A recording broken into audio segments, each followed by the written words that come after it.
呢。其实啊，赵红只想与我只是生爱之，而第五弟，赵光，你们也别藏了。哟，耗子，真的是你呀！快去我那儿坐坐。Halo semuanya, selamat datang di Ruang Sinema. Bagaimana kabar kalian semua? Semoga selalu sehat dan baik-baik saja. Sesuai jadwal, jadi pada hari ini kita akan kembali melanjutkan series Donghua Hidden Sector Leader episode terbaru, yang mana ini adalah episode yang ke-27 sampai 28. Namun sebelum kita mulai, lebih baik kita lihat lagi apa saja yang telah terjadi pada episode sebelumnya. Di minggu kemarin, Jiang Beichan dan para muridnya telah berhasil menyelesaikan segala urusan di alam rahasia Tianyuan. Tidak hanya itu saja, kedua muridnya yakni Hetian dan juga Zhao Hong mendapatkan hadiah dari Raja Naga, karena mereka itu telah melindungi klan naga dari pasukan surgawi. Selain itu, Jiang Beichan juga mendapatkan murid baru lagi, yakni Su Xuanyu. Meskipun dia berkata dan tulus, akan tetapi Jiang Beichan tahu kalau Su Xuanyu masih belum percaya kepada dirinya. Sampai pada akhirnya Jiang Beichan pun menunjukkan kekuatannya, yang mana dia itu udah mudah menghabisi pasukan elit Tianwu dari aliansi Tiandao. Berkat semua ini jugalah kesetiaan dari Su Xuanyu meningkat dengan pesat. Setelah semua urusan selesai, Jiang Beichan mengajak para muridnya untuk kembali pulang ke sekte. Namun Su Xuanyu mengeluh karena alih-alih terbang mereka malah berjalan kaki. Di tengah perjalanan itu, mereka pun bertemu dengan Jenderal Kerajaan Dakian. Ia memberitahu kalau sang kaisar sedang sakit parah. Jadi Zhao Hong pun diminta untuk kembali pulang menemui ayahnya. Alhasil, Jiang Beichan dan ketiga muridnya pun tiba di istana Dakian. Di sana mereka disambut dan baik. Selain itu, Jiang Beichan juga terpukau dan kemegahan istana itu. Di saat mereka makan, Jiang Beichan senang karena ia bisa merasakan kultivasinya mulai meningkat. Sekarang kita akan melanjutkan episode terbarunya. Ketika Jiang Beichan sedang menunggu untuk menerobos, dirinya pun diganggu oleh sang pangeran. Dia mengganggu Jiang Beichan secara paksa yang menyebabkan kekuatan spiritualnya menghilang begitu saja. Alasan pangeran kedua menemui Jiang Beichan adalah untuk mengajukan diri agar bisa menjadi murid di sekte immortal. Tapi Jiang Beichan langsung memberikan bentakan kepadanya. Hetian memberitahu kalau gurunya itu hanya akan menerima murid sesuai dengan apa yang dia mau. Jadi pangeran itu sama sekali tidak berhak mengajukan diri untuk menjadi murid gurunya. Ia sama sekali tidak peduli dengan posisi pangeran itu. Yang jelas gurunya tidak akan mau menerima murid yang tidak dia inginkan. Jiang Beichan memuji omelan yang Hetian berikan. Setelah pangeran itu pergi, ia pun mencoba untuk menenangkan dirinya agar bisa melakukan penerobosan. Akan tetapi, pangeran kelima malah so akrab dengan Jiang Beichan. Hal ini pun kembali membuat dirinya menjadi kesal, karena ada saja pengganggu ketika dia ingin melakukan penerobosan. Dia yang sudah terlanjur marah segera mengusir pangeran itu. Alhasil ia pun menjadi sangat ketakutan dan pergi meninggalkannya. Zhao Hong menenangkan gurunya. Selain itu, ia memberitahu kalau kedua saudaranya ini merupakan pangeran istana yang tidak berguna. Dari melihatnya saja, Jiang Beichan sudah tahu akan hal ini. Sepertinya kedua pangeran itu juga ingin mendapatkan dukungan dari sekte immortal, dan Jiang Beichan tidak akan melakukan hal itu. Zhao Hong juga memberitahu kalau mereka ini sudah lama mendambakan posisi pangeran. Sebenarnya Zhao Hong sudah mempertimbangkan kalau ia akan melepaskan posisinya dan fokus untuk mengejar keabadian. Akan tetapi Jiang Beichan melarangnya, karena kedua pangeran itu sama sekali tidak layak menggantikan posisinya. Jiang Beichan tidak berbicara sembarangan karena dia itu bisa merasakan kalau mereka memiliki niatan jahat dan tidak akan bisa mengembang tanggung jawab besar. Zhao Hong pun meminta saran kepada gurunya mengenai apa yang harus dirinya lakukan. 获得师尊您的，他俩是最不成器的。他俩确实考虑过，所幸此二人心做了。 Sedangkan kedua pangeran itu yakin kalau ketua sekte immortal ini memiliki niatan jahat dan sudah menargetkan mereka. Sebagai pangeran kedua, Denny sudah memiliki rencana cadangan. Jadi pada malam hari ini mereka akan mengunjungi kakak pertama mereka. Di saat malam semakin larut, kediaman Zhao Hong pun didatangi oleh kedua saudaranya. Dia menanyakan tujuan mereka kemari. Dengan sikap so akrabnya, kedua pangeran itu pun memberitahu kalau tujuan mereka hanya ingin minum bersama dengan Zhao Hong. Apalagi sebagai tiga saudara, mereka ini sudah lama tidak bertemu. Sebenarnya Zhao Hong ingin menolak ajakan mereka. Akan tetapi, kedua pangeran itu memaksa masuk dan mengajak Zhao Hong untuk minum sampai mabuk berat. Alhasil mau tidak mau, Zhao Hong pun menerima ajakan mereka. Apalagi dia ini sudah lama tidak minum bersama dengan para saudaranya. Beberapa waktu pun berlalu, yang mana sudah begitu banyak air jahat yang telah mereka teguk. Bahkan terlihat kalau Johong ini sudah lumayan mabuk. Sedangkan kedua saudaranya masih sadar dan terus memberikan air jahat kepadanya. Johong yang sudah mabuk ingin membicarakan sesuatu kepada kedua saudaranya. Ini tentu membuat mereka penasaran. Johong ternyata mengakui kalau dirinya itu tidak ingin menjadi pangeran lagi. Tentu ini membuat mereka terkejut sekaligus senang. Akan tetapi mereka terus berakting dan meminta Johong untuk tidak berkata seperti itu. Namun Johong sudah menetapkan tujuannya untuk menjadi seorang immortal. Baginya menjadi kaisar manusia bukanlah hal yang menarik, dan itu hanyalah objek eksternal saja. Kedua adiknya pun memberikan pujian atas keputusan kakak mereka. Di sini Johong pun mulai memperlihatkan sebuah mutiara malam. 那其实啊，赵红只想与我只是生爱之，而第五弟。 Akan tetapi mereka pasti tidak tahu kalau mutiara malam ini merupakan pemberian dari ayah mereka. Mutiara malam ini juga merupakan sebuah tanda kalau Johong akan mewarisi tahta kerajaan. Semua petinggi kekaisaran dan juga orang-orang yang berada di sisi ayah mereka sudah mengetahui hal ini. Jadi bagi siapapun yang memiliki mutiara malam akan menjadi raja selanjutnya. Ayah mereka sudah tua, jadi harus segera mencari pengganti. Namun Johong yang sudah mencintai dunia kultivator sama sekali tidak menginginkan posisi raja. Kedua adiknya pun menjadi panik karena kakak mereka malah membanting mutiara malam. Melihat tindakan mereka, Johong merasa rencananya berjalan dengan lancar. Johong pun kembali berakting untuk memberitahu kedua saudaranya kalau ia akan pergi keluar untuk mencari udara segar. Alhasil dia pun meninggalkan kedua saudaranya dengan mutiara malam. Baru saja Johong pergi, kedua pangeran pun mulai saling merebutkan mutiara malam. Sebagai pangeran kedua, dia meminta adiknya ini untuk melepaskan mutiara malam. Akan tetapi pangeran kelima tahu betul jika kakaknya yang duduk di posisi raja, maka bisa dipastikan dirinya akan dibuang dan bahkan dihabisi olehnya. Pada akhirnya kedua pangeran ini pun saling tarik-menarik mutiara malam. Pangeran kelima berjanji jika dia yang menjadi raja, maka dia itu akan menjaga kakaknya dengan aman dan bahkan memberikan 10.000 penjaga. Akan tetapi pangeran kedua tentu tidak mau karena ini adalah mutiara malamnya. Perkataan itu seketika saja membuat pangeran kelima kesal karena dia malah mengaku-ngaku memilikinya. Selain itu pangeran kelima tahu betul kalau kematian dari saudara ketiga mereka memiliki keterkaitan langsung dengan kakaknya. Jadi jika ini sampai diketahui oleh semua orang, maka tentu saja pihak kerajaan tidak akan membiarkan Jauhu menaiki tahta kerajaan. Jauhu kesal karena Jauhu malah membahas hal itu. Ia pun mengingatkan kalau ketika saudara keempat mereka pergi ke perbatasan, dia itu tahu kalau alasan dia belum pulang adalah ulah dari Jauhu. Kedua pangeran ini terus membicarakan dosa-dosa yang selama ini mereka lakukan. Karena tidak ada yang mau melepaskan mutiara malam, alhasil kedua pangeran pun menggunakan kekuatan yang mereka miliki, yang menyebabkan mereka pun keluar dari kediaman Johong. Akan tetapi perebutan tidak berhenti sampai di sini saja. Karena Johong mulai memanggil bala bantuan. Jauhu sudah menduga hal itu, jadi dia sudah menyiapkan kedua pengawal yang selalu menjaganya. 四弟去了边境之，保你一人之上，是我的，我的，私通敌军。赵光，你们也别藏了。 Di saat kedua pangeran itu ingin saling baku hantam, saat juga sang kaisar pun datang. Mereka tentu terkejut karena seharusnya ayah mereka masih terbaring sakit. Jong Sin sudah tahu kalau dirinya ini diracuni oleh mereka.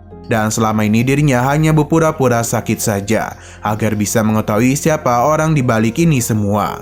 Jong Sin sebenarnya tidak menyangka kalau kedua putranya malah ingin menghabisi dirinya. Alhasil mereka berdua pun akan ditangkap. Keesokan harinya Jiang Beichan dan para muridnya ingin kembali pulang. Sebenarnya Jong Sin meminta mereka untuk kembali menginap. Akan tetapi Jiang Beichan merasa mereka sudah terlalu lama pergi dari sekte.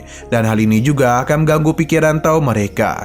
Jong Sin berterima kasih kepada Jiang Beichan karena berkat penglihatan tajamnya mereka bisa tahu siapa yang telah mengkhianati dirinya. Sebenarnya Jiang Beichan tidak ingin ikut campur dalam masalah keluarga kerajaan. Namun ini sudah keterlaluan, jadi dia pun sedikit memberikan bantuan. Jong Sin juga memberikan pujian kepada Johong karena dia itu telah mengalami perkembangan. Bahkan dia itu juga berhasil menggagalkan kudeta kedua saudaranya. Melihat Johong yang berkembang pesat membuat hati Jong Sin lega karena dia sudah memiliki penerus yang hebat. Jong Sin pun meminta anaknya untuk kembali bersama teman-temannya. Dan untuk saat ini dia tidak akan mempermasalahkan keputusan putranya yang tidak ingin menjadi pangeran. 你成长的不了得。心，将来 父皇， Setelah semua itu, kita pun dibawa ke sebuah desa. Para warga di sana mengeluh karena hasil panen tahun ini sangatlah tidak bagus.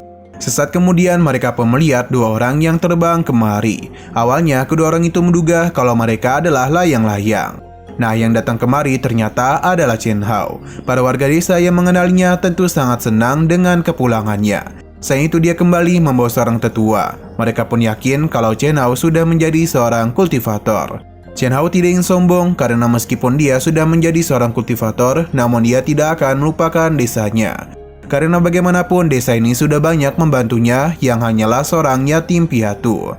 Alasan Chen Hao kemari adalah untuk membawa gurunya menemui para warga desa yang telah membesarkan Chen Hao dengan baik. Jadi gurunya itu akan memberikan para warga sebuah berkah. Mendengar semua itu tentu saja membuat mereka senang. Chen Hao pun meminta untuk mengumpulkan seluruh warga desa ke tempat ini. Meskipun terlihat baik, sepertinya murid dan guru ini memiliki suatu rencana tersembunyi. Sesaat kemudian ada kakek tua yang mengenali Chen Hao. Ia menjadi senang dengan kedatangannya. Hanya saja dia penasaran mengapa Chen Hao tidak memberikan kabar dulu kepadanya. Ternyata beliau ini adalah kepala desa. Tidak yang membiarkan Chen Hao terus berdiri, ia pun segera mengajak mereka untuk kembali ke kediamannya. Alhasil Chen Hao dan gurunya pun tidak punya pilihan lain selain mengikuti kepala desa. 哟，耗子，真的是你呀！快去我那儿坐坐。 Dia meminta untuk tidak menolak ajakannya karena malam ini mereka harus makan malam di rumahnya. Seberapa keras pun mereka menolak, namun kepala desa terus memaksanya. Bahkan ia itu sudah menyiapkan botol anggur. Ia pun mengajak Chen Hao untuk menikmati minuman ini sampai mereka mabuk. Akan tetapi guru Chen Hao melarangnya. Karena sebagai makhluk abadi, mereka sudah lama meninggalkan kesenangan duniawi. Kepala desa juga tahu akan hal itu. Dan alasan mereka kemari pasti adalah untuk menyedot darah dan esensi para warga di desanya. Chen Hao dan gurunya benar-benar terkejut karena kepala desa bisa mengetahui hal itu. Selain itu, ritual ini akan dilakukan sendiri oleh Chen Hao. Mengetahui hal tersebut, kepala desa mencoba menyadarkannya. Karena bagaimanapun seluruh warga desa menyaksikan sendiri bagaimana Chen Hao tumbuh dewasa. Jadi seharusnya Chen Hao itu sadar akan perbuatannya. Namun bagi gurunya itu hanyalah jalan menuju keabadian. Apalagi bagi mereka nyawa makhluk fana tidak ada artinya. Kepala desa pun kecewa dengan Chen Hao. Andai saja ada Hetian di sini, mungkin dia bisa menyadarkannya. Chen Hao langsung marah setelah mendengar nama Hetian. Ia pun berusaha untuk menyerang kepala desa. Namun ternyata kepala desa bukanlah makhluk fana, melainkan juga adalah seorang kultivator. Selain itu, dia menggunakan metode darah jahat. 就有些凉，可以把你拉。 Ini tentu membuat mereka terkejut.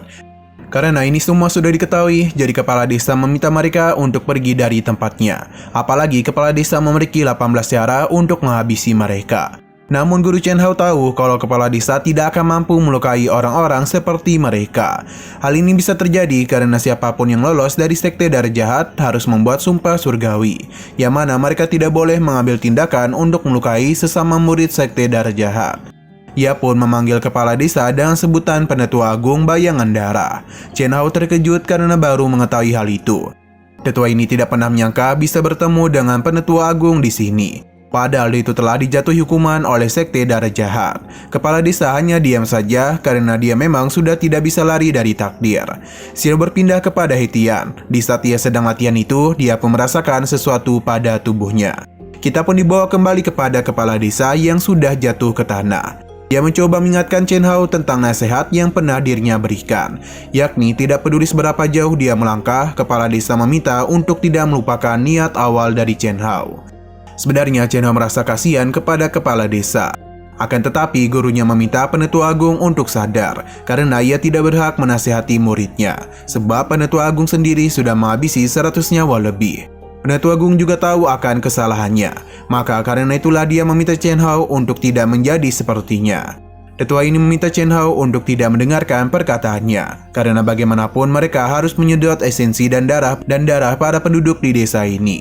Dan begitu jugalah luka-luka Chen Hao akan sembuh. Walaupun sudah terluka parah, namun kepala desa tetap berdiri, karena dia akan menyerahkan seluruh esensinya kepada Chen Hao. Dengan jaminan mereka tidak boleh melukai para warga desa. Pada akhirnya kepala desa memilih untuk mengorbankan dirinya sendiri. 手上的人命有岂止100个仇视案呢？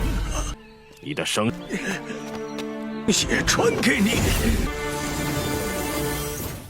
Sino berpindah kepada Zhang Beichan yang baru saja merasa lega. Ia pun dikejutkan oleh Ge Yunfu yang mana dia memberitahu kalau dia sudah menemukan murid magang yang baik untuknya.